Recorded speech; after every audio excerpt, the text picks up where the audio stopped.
Episode. Oh, it's been so long. I forgot I need to put my headphones on. Oops.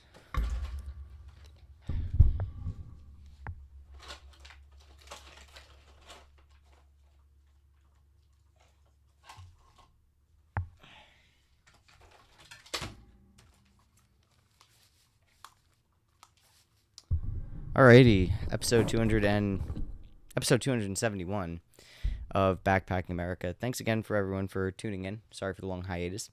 Lots of work, lots of stuff going on in my business, which is pretty dope. But we're taking a little bit back to how it used to be. We're gonna kick off the hiatus with or the comeback from the hiatus with some politics.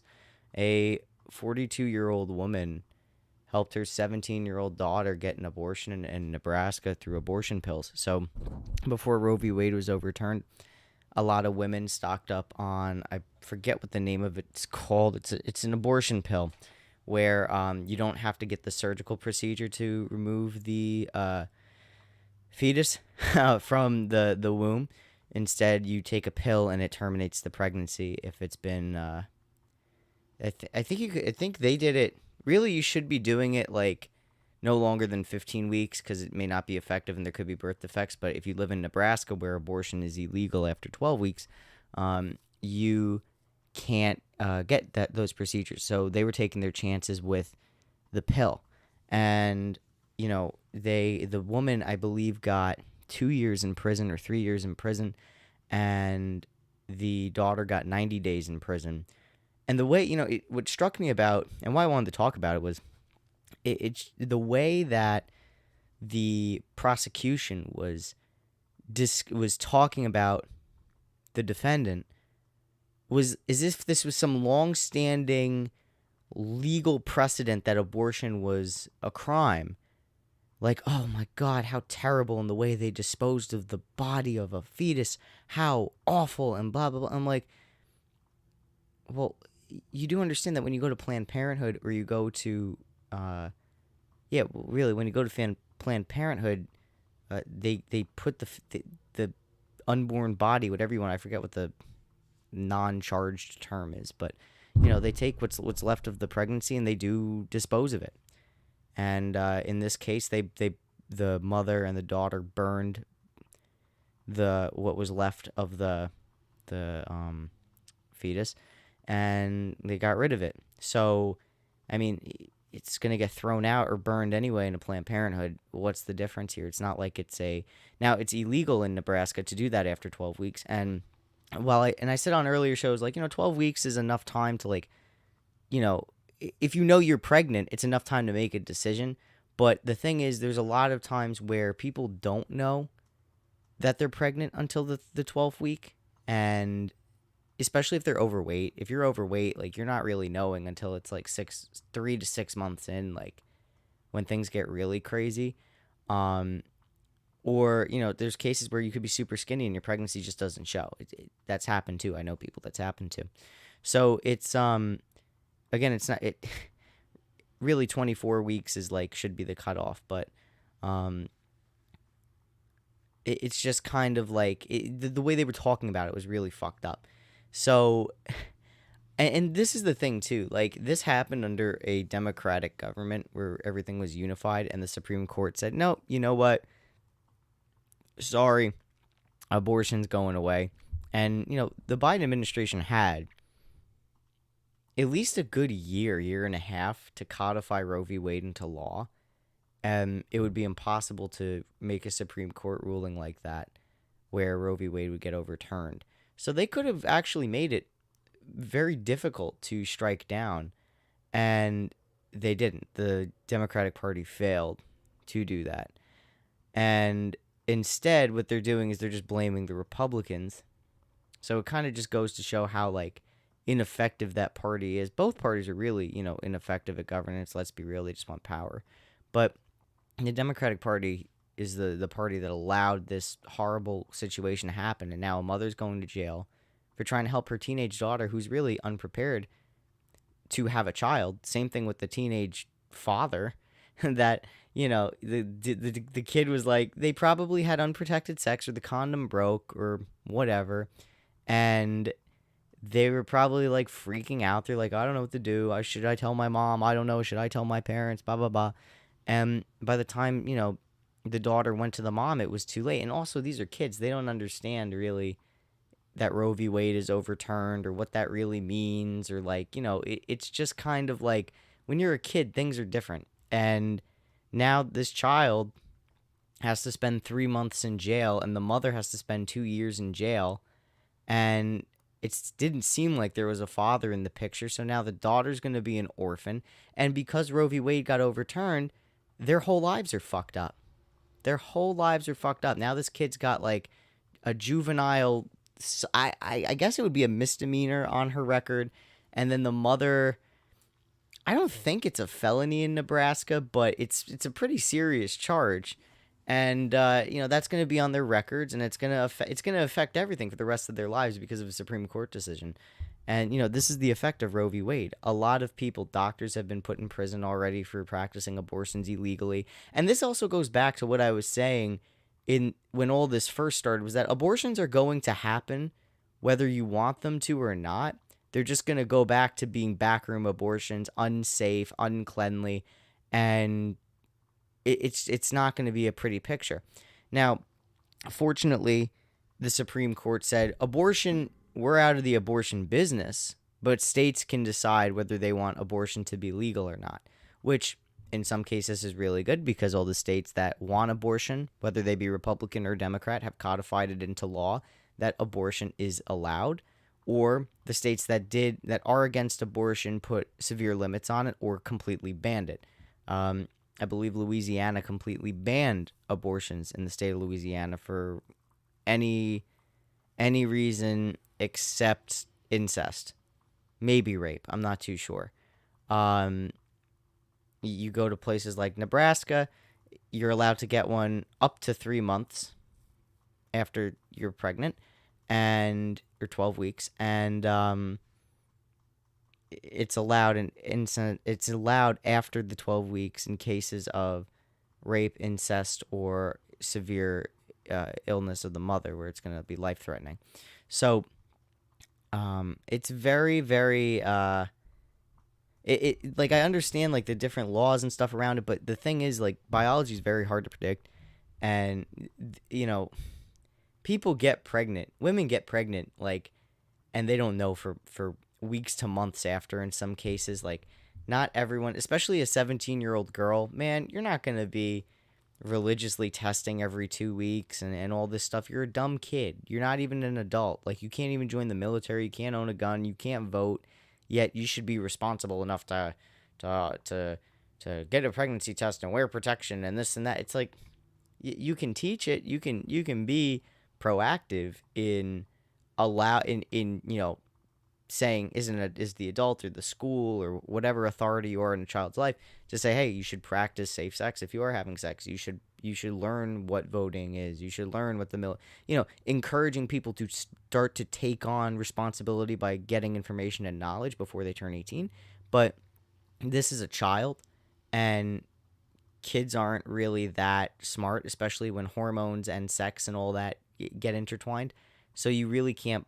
The fact this kid is even in jail is really disturbing to me. The abortion is widely approved by many Americans. I think it's the 65 or 70% mark, and it would be absolutely. It's just insane that a lot of. I'm surprised. Honestly, the only thing that I'm really surprised about in all of this is that the mother didn't get sent to 10 plus years, and the daughter didn't get sent to like 5 to 7. I'm very surprised that it was such a lenient sentence, lenient in quotes, but like for what Nebraska is considering it, you would think it would be more, and what people consider abortion to be, you would think it would be more. I think in the court too, the defendant's lawyer was able to get rid of the child abuse charges, so that's why it was also a lower sentence as well. This is the effect of the law. And abortions and guns are two very sensitive constitutional issues because they directly affect the person. the Fourth Amendment and the Fifth Amendment don't particularly affect people. The First Amendment, we really only see those violations on the internet. You can go out in public and hold a sign and protest.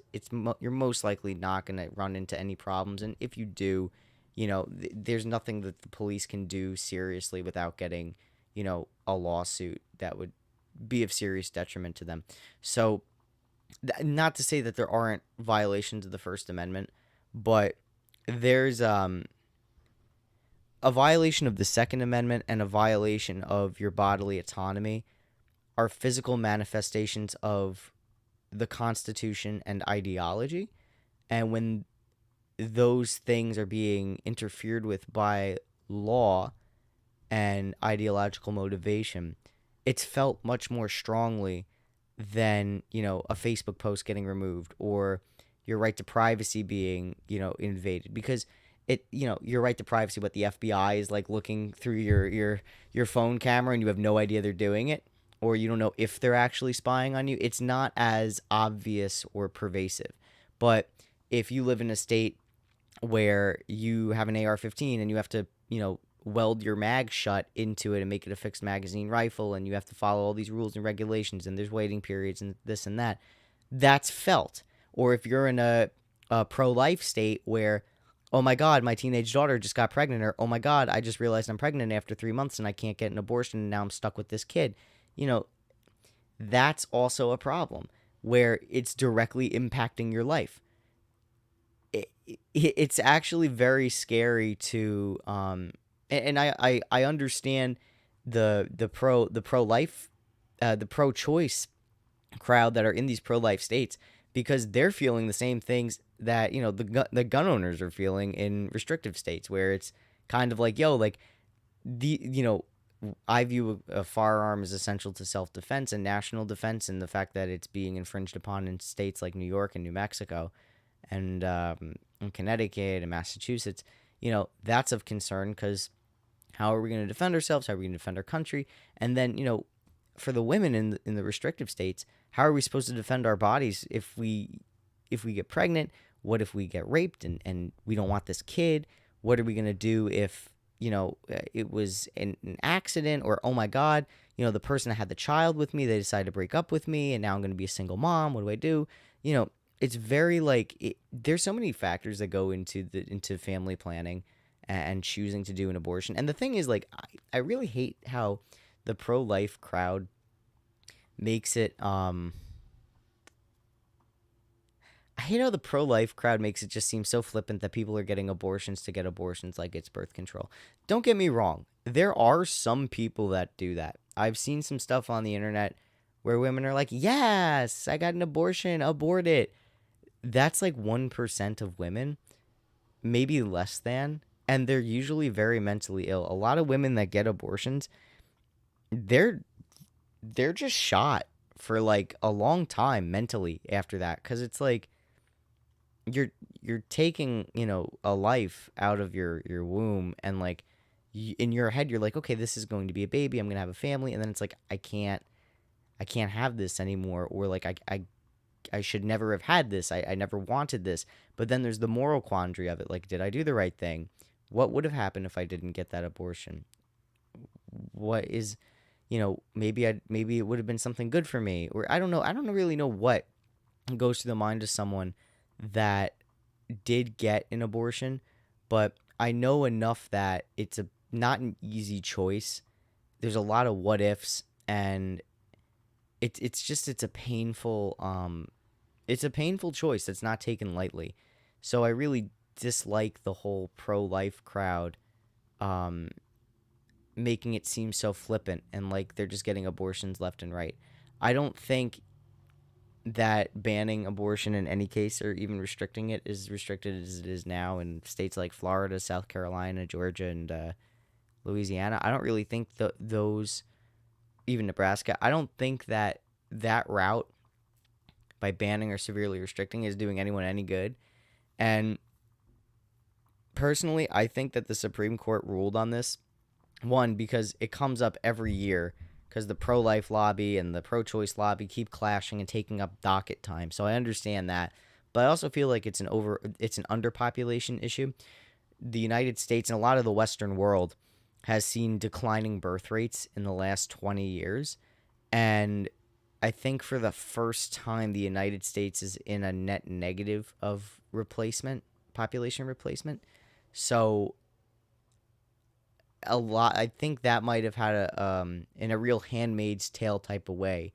I think that might be the reasoning for why Roe v. Wade was also overturned. Um, that's not and that shouldn't be a reason. I mean, you know how you get people to have kids, you make it more affordable. I mean, a lot of people in my generation, one, we're in our 20s. We're not having kids in our fucking 20s. The way the world works now, that's not feasible because things are too expensive. Millennials are just starting to have kids, you know, like the later millennials. The early millennials, they have kids or maybe they have one child, you know, maybe two, but they're not having big families like, you know, their parents did, where they had 3 to 5 siblings in a family. It's just not happening anymore. So if the government wants that, they want population growth, they have to have more affordable housing initiatives. They have to have, you know, funding programs for every state to create an ample amount of Section 8 housing. They got to do something to lower the interest rates on homes. They got to do a lot of stuff to make it so that it's actually bearable to, well, not even bearable, just easy to live here. It's very difficult. I mean, food's gone up in the last 2 years. Nothing of economic consequence is really being done. What's really happening now is a culture war approach and a hands-off approach. Like, oh, we're going to ban abortion so that way, you know, we get more population growth, and we also think it's morally wrong.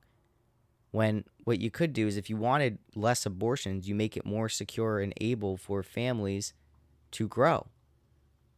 There would be way less abortions now I'm not talking about in the teenager to maybe early 20s crowd. I don't think anyone 15 to 21 wants a child or should have a child, being real with you. But people that are 24, 25, 26, into their 30s, and they want a kid, but they can't afford it and it accidentally happens, it's like, I got to get an abortion because I can't afford it, or like we can't afford it. Or say you're going to be, you know, a single parent, you know, that's not something that, you know, you shouldn't have a kid if that's the reality, because that's very difficult life. Now you're responsible for another human being all on your own, and there's no father, and that leads to historically bad outcomes for the child with no father present. Single family households don't really do well, especially when the early years, you know, there's no father or mother figure. That 0 to 5 range is very important for children's development and for their life. So if there's not stability and not a stable family life, it's going to be detrimental to the child. So what the you know, this ruling with Roe v. Wade, what this does is now you're making the reality of single family households, specifically single mother households, more prominent, and that's going to be very dangerous for the child and for the country as a whole. You're also putting people in a position to have children when they really shouldn't have children. And that's also not good for the child. So you may have a 2-person household, but if the mother and father are arguing every day because they never wanted to be together in the first place, they just had sex one night because they were drunk or high, or like they were just really down bad and they had sex and they're like, oh God, why do we do that? And then you have a kid. Oh my God. Like that is a house where that child is going to have a lot of problems growing up, social problems, emotional problems, mental problems. You know, unstable households like that brew serial killers, rapists, social deviants. You know, it's really, the pro-life lobby is shooting itself in the foot when it comes to abortion.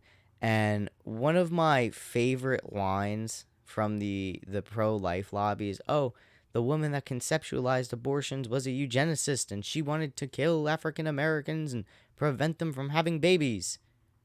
Yep, she did, and that's really fucked up, and the left should acknowledge that. Absolutely. But veganism was also created by Hitler, And, the idea of a modern highway was created by Hitler. And, you really can't. I guarantee you a lot of the people, too, like in the pro-life lobby, that say that exact same thing, they're driving Mercedes, BMW, Volkswagen, Nazi-made vehicles to, further the war effort or to make their people have more cars, because that was another Nazi ideological point, is to make cars accessible and cheap to people and then build highways so that way, transportation could be available to everyone. So, and then veganism, because we should be caring to the animals and such and such. I don't know. I think it was some occult thing that Hitler believed in. So, you know, there's not like some things that are considered good were created by very bad people. Highways are good. Highways are good. Doesn't mean Hitler's good. Veganism. I think veganism's a really shitty health choice, but for some people, it has benefits and it's repaired their digestive system because they just can't digest meat. Veganism to some people is good. I understand the concept of it. It's not a anti-Semitic or totalitarian thing to just want to eat tomatoes and garbanzo beans. Volkswagens are okay cars. That doesn't mean they're Nazi vehicles. Abortions have their purpose, and they've actually helped people maintain a stable existence. Whereas it would have been absolutely derailed and possibly destroyed by having a child. Some cases, people that didn't get abortions, they ended up being very happy with their choice, and they were okay with the consequences of having a child. More power to them.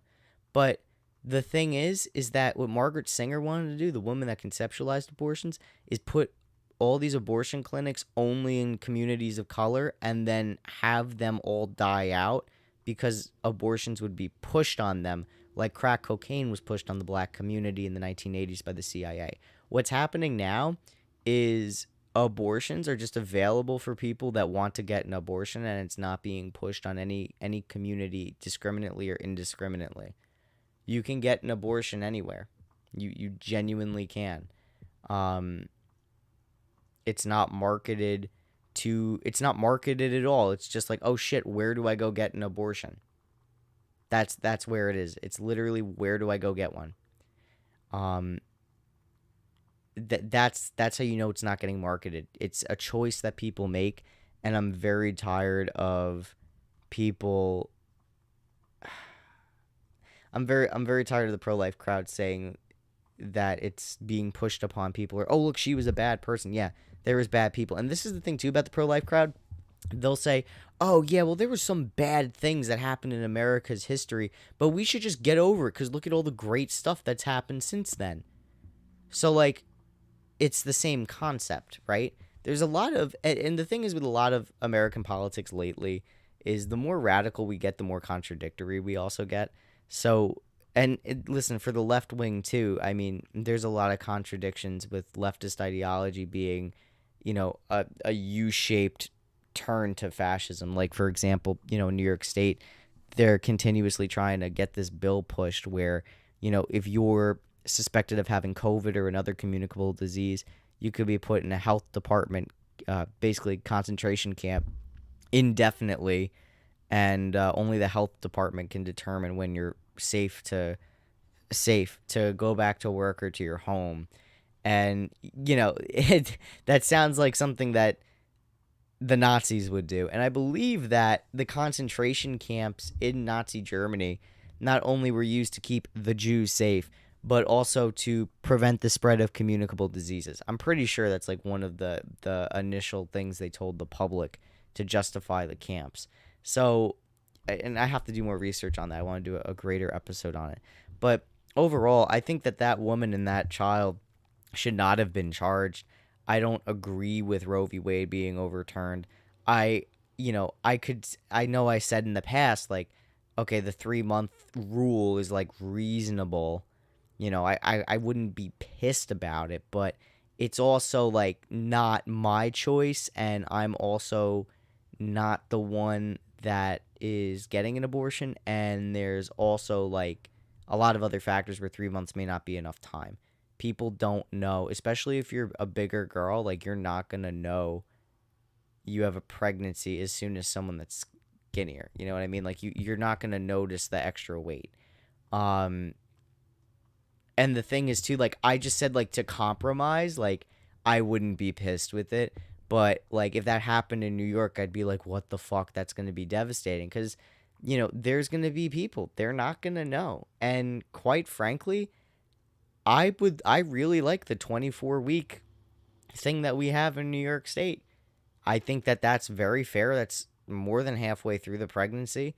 It gives everyone enough time to know what's going on and make an informed choice. Because at 3 months and you're just finding out you're pregnant, like, oh, now I need to think about it. Like, do I want to get an abortion or do I want to keep the kid? And you just have to you got to give people time to process that and think. I think it's a very serious thing that's happening, and I think that the pro-life crowd is really denying choice in the matter too. Also, these are the people that say I brought you into the world and I can take you out of it too. So like I really don't I don't have really any sympathy to their talking points. And I did, when I was in college, I used to guard our family planning from pro-lifers that were trying to harass patients and workers there. So, it was I'm very pro-choice.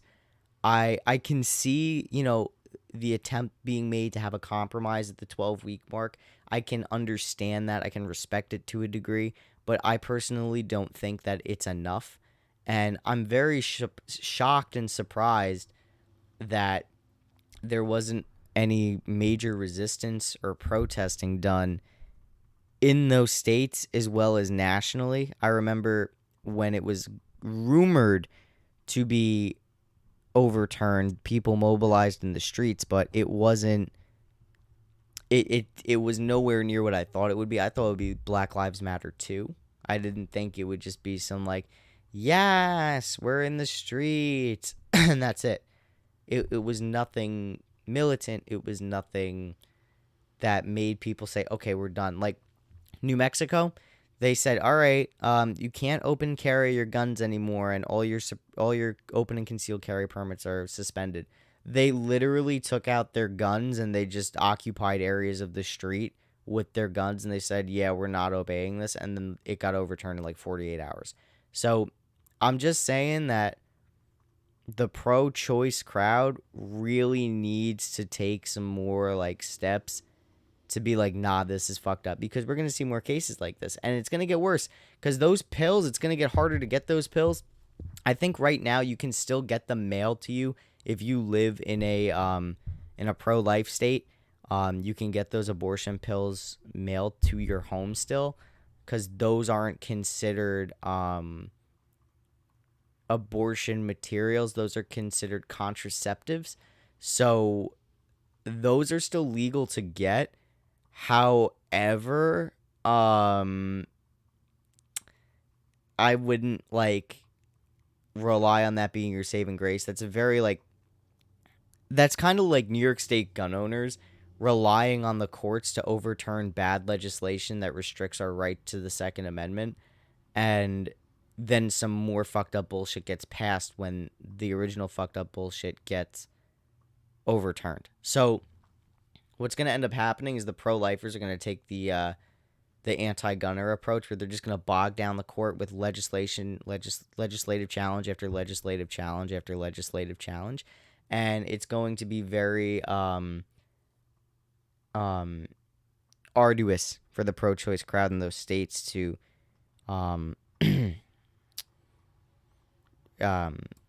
to actively fight back legally. So there needs to be more street protest, and there needs to be more urgency with it if they are to push their state into, because some of these states, I don't even think they used a referendum to put it through. I think they just put it through the assembly and it passed, and that was it. So especially in states where the referendum wasn't had, they should either push for a referendum, or they should just push they should issue a set of demands and say, no, it needs to go to the New York standard of 24 weeks. Anyway, I just want to talk a little bit about that. Thanks again for listening to episode 271 of Backpacking America. Gonna try and figure out how to be more consistent with these again. Sorry about that, guys. I missed you guys. Hope you guys missed me. And yeah, until next time. See you guys for 272.